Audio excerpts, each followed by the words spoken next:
What's up guys? So, magandang umaga sa inyo. So, ngayon guys, nagluluto tayo ng prem. So, mag-aalmusal tayo ngayon guys. So, wala pa tayo guys na masyadong, stock ngayon guys. Talagang, ang kinakain lang muna natin ngayon is, mga canned goods guys. Dahil kasi nga, hindi pa tayo nakakapamili guys. Grabe. So, ito muna yung kainin natin. Dahil nga, nagpapagawa pa kami dito guys. Sinatapos namin yung mga gumagawa dito doon sa harapan natin, guys. Dahil kasi nga, nag-ukay sila doon, pinaplat nila yung pinaka-parking space namin doon para maluwag. Meron kami paglugaran doon sa labas. So, ito nga yung prem. So, ito iniluto natin yung prem, guys. Ito muna yung ating sasalba sa ating gutom ngayong araw nito. So, ngayong umagang to, ngayong almusal. So, nakapagsaing na ako, guys. No. Ay, pakihilan yung sinaing dun. So, nakapagsaing na tayo. So, wala lang tayong ternong itlog dito, guys. So, talo-talo na to, guys. Hindi tayo nakabili ng itlog.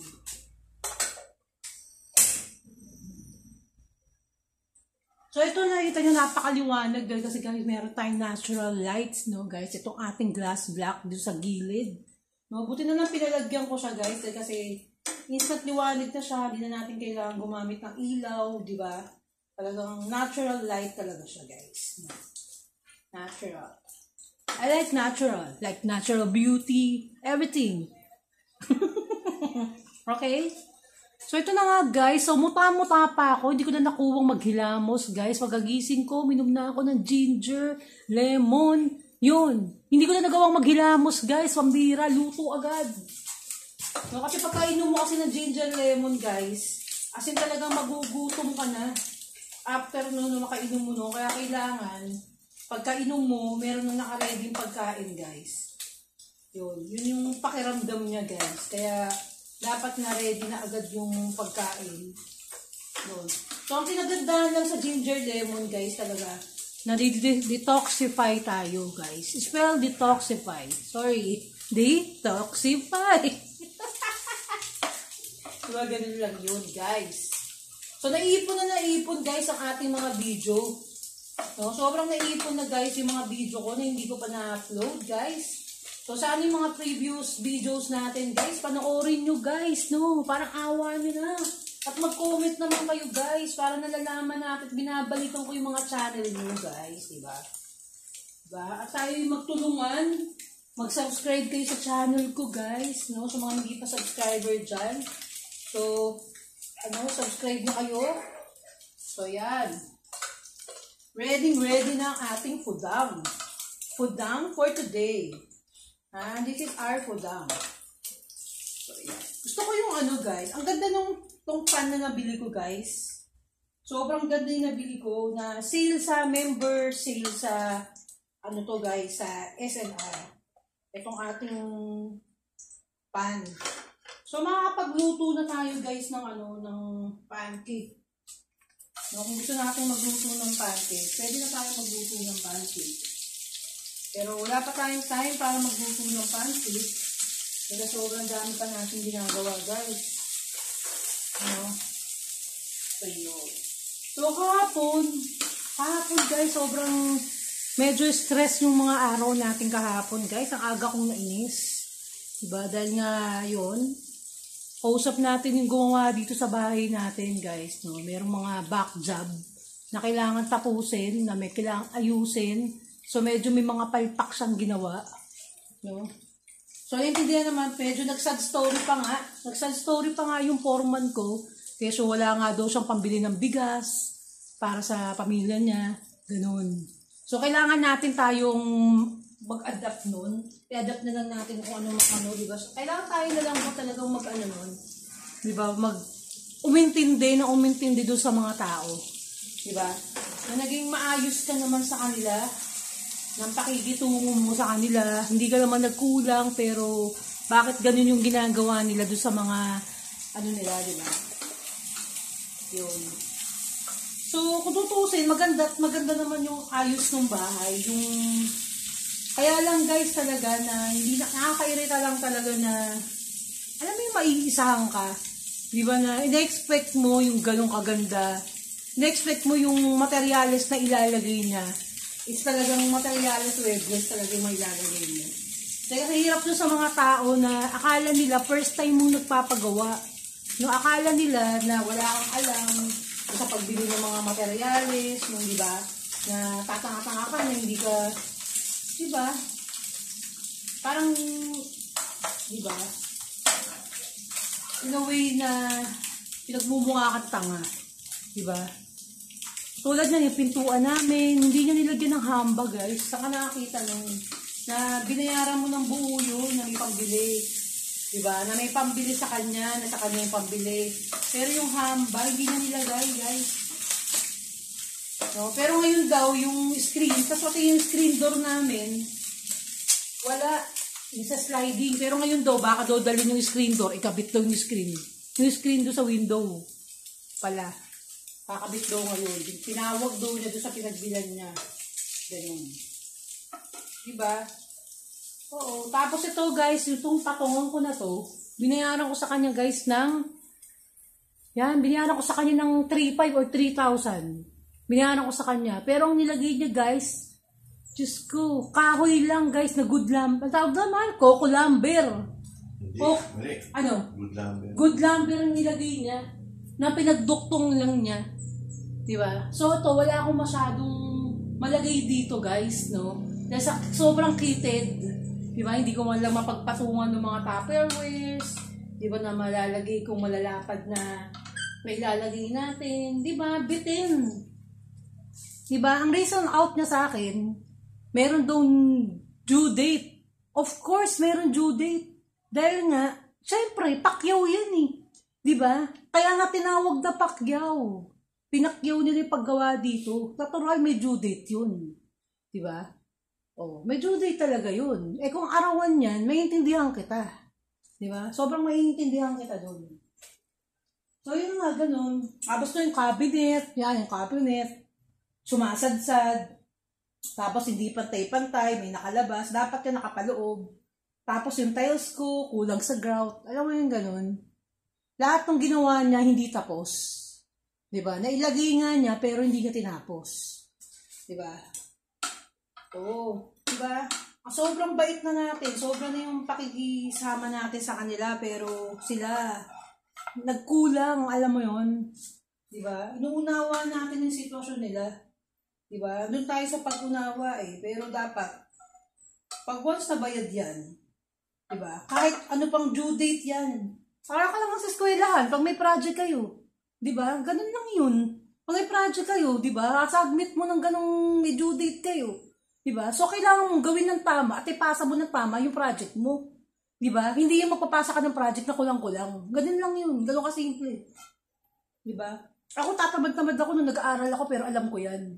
Diba? Wala nga ako sa hulog. Nag-aaral ako. Wala nga akong ano eh. Diba? Masyado akong tulala sa eskwela. Pero alam ko yan eh. Oo. Sana alam din niya yun. Diba? Kasi doon tayo nagsisimula sa paaralan, sa eskwelahan. Diba? Doon tayo tinetrain. Diba? Kung ano yung magiging outcome natin pag ano natin, magtagal-tagal. Diba? So yun. Ganun lang. Doon lang ako nabwisit kahapon. Kasi sobrang na-stress ako ng buhok. Sumakit ang ulo ko sa kanya. So yun nga kagabi, sabi niya, ma'am, gustuhin ko man, kaya lang wala nga kaming pambili ng bigas eh. Diba? Yun yung reason out na sa akin, wala kang pambili ng bigas. Diba? Di rason yun eh. Hindi ko malaman kung maaawa ba ako sa kanya, mabubwisit ako sa kanya, mapapamura ba ako sa kanya, alam mo yun, gano'n. Tapos katulad yung pintuan ko sa, yung pintuan ko sa CR namin, pambira, may wasak guys, as in parang luma, tapos hindi pa ako nasunod doon sa design na gusto ko. Parang nakakabwisit, di ba? Sabi ko nga sa kanya, hindi na ako nakapagpigil, sabi ko sa kanya kahapon, Sir, sabi ko, lahat ng gusto ko parang hindi nangyari. Di ba? Parang hindi nasunod. Di ba? Katulad ito sa lababo. Pinakita ko sa kanya kung anong lababo yung gusto ko. Di ba? Sabi niya, mahal daw kasi yung gusto ko. Hindi mahal yun. Di ba? Doon sa quality na gusto ko. Eh kung mahal man, di ba? Kasi itong paggawa ko dito sa kitchen ko is 14,000. 12,000. Paggawa ko dito. Bukod to itong patungan na kahoy na to. So yan. So, yung tiles na yan, yung mga tiles na nakalagay dyan, mura lang yan. No? So, yung hollow blocks na nilagay niya dito, sa akin yun.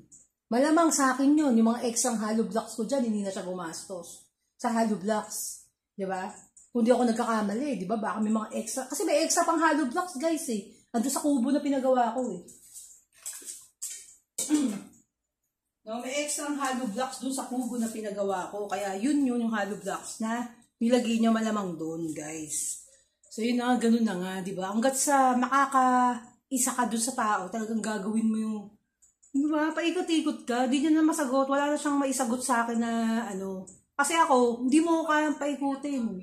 No? Hindi mo ko kayang paikutin. Ikaw ang paikutin, aanin ko lahat yan, imbestigahan ko lahat yan. Diba? Kung ano yung kagaguhan na pinagagawa mo. Yun. Tapos di niya nilagyan ng hamba yung pintuan namin, guys. Imaginein mo. Set ko binili, binayaran ko yan. Irarason niya sa akin, mahal ang pintuan dito. Stop. 11,000? Hello? Hindi ako first time para bumili ng pinto. Dahil alam ko talaga mga presyo na hindi aabot ng 11,000 yan. Mga 11,000 na pinto, yung talagang magaganda. Diba? May tito ko, architect. Guys, ginawa niya yung bahay na tita ko. Yun, yung mga magagandang ganung pinto. Yun yung mga 11,000. Yung talagang high quality na pintuan. No, hindi yung ganyang simpleng kahoy na pintuan, guys. Grabe, Diyos ko. Diba? Kaya, ayun ang hirap, guys, no? Dapat magpapaayos tayo. Huwag tayong umasa doon sa mga forma na, yung mga ganyan tao, diba? Kasi, pasalamat siya, dahil kasi, guys, sobrang layo ko dito sa location. No? So, kung tutok kami dito at nagkaroon ako ng kubo dyan kami nakatira sa kubo, bumili ako ng kubo at nababantayan ko yung kilos nila, wala siyang mahihita, diba? Sobrang laki na nung kinita niya, guys. Talaga nakakapang-init ng ulo na pinipigilan ko yung sarili ko dahil ayoko. Ako pang humingi ng sorry sa kanya. Diba? Ako pa yung humingi ng dispensa sa kanya na sorry, ba init yung ulo ko, ganyan-ganyan. Pasensya na kuya dahil kasi talaga namang, diba, yung mga nakita ko dito, hindi tama, diba? Wala tayong personalan dito, diba? Tapos hisihin pa ako na lagi daw kasi akong nakikipag-text sa kanya. Hello, syempre, wala ako doon sa location, natural, diba? Buti sana ako nakikipag-textmate ako sa kanya, hello. Diba? Putsa, syempre nakikipag-mingi ako ng kung ano na nangyayari. Update doon sa pinagagawa. Natural diba? Ginagastosan ko to Hindi ko naman hiningi yung perang pambili dito. Hindi ko naman, diba? Lahat yan pinaghihirapan natin. Gusto natin magkaroon ng maayos na bahay. Diba? Kaya dapat, yung mga tao, gawin nila ng tama. Kasi alam mo, bago ko ibigay sa kanya tong project na to, meron nang sumusulot sa kanya na gumagawa ng bahay. May sumusulot na sa kanya. So, hindi ko dinisregard ko. Pero yung ang husay, gumawa nung kasi pinapakita niya yung mga gawa niya. So, ito si Kuya, wala siya, iisa lang yung pinakita niyang mga gawa niya. Diba? Parang nakakaduda na nga. Diba? Kasi isa lang yung project na, niya, di doon niya kasi binibidyo, gano'n, yung mga project niya, gano'n. So, yun na nga. So, gano'n na lang nga. Yun na nga yung moral lesson doon. Diba? Pinaka-moral lesson natin, no? Pag magpapagawa tayo ulit, huwag na natin iaasa kanya. Katulad ng ngayon, nagpagawa kami doon sa labas. So, nakalimutan ko na naman na sana ako na lang ang bumili ng mga buhangin tsaka yung semento. Nakalimutan. Labor na lang ang binayaran ko sa kanila. Nakalimutan ko na naman yun. So, ayaan na natin. Nandun ginagawa na. So, next time talaga, pag magpapagawa, talagang hands-on na dapat na kami na yung bibili. Diba? Kami na bibili ng materyales para sigurado. Labor na lang yung babayaran. No, nandiyan na yung labor na lang asin talaga.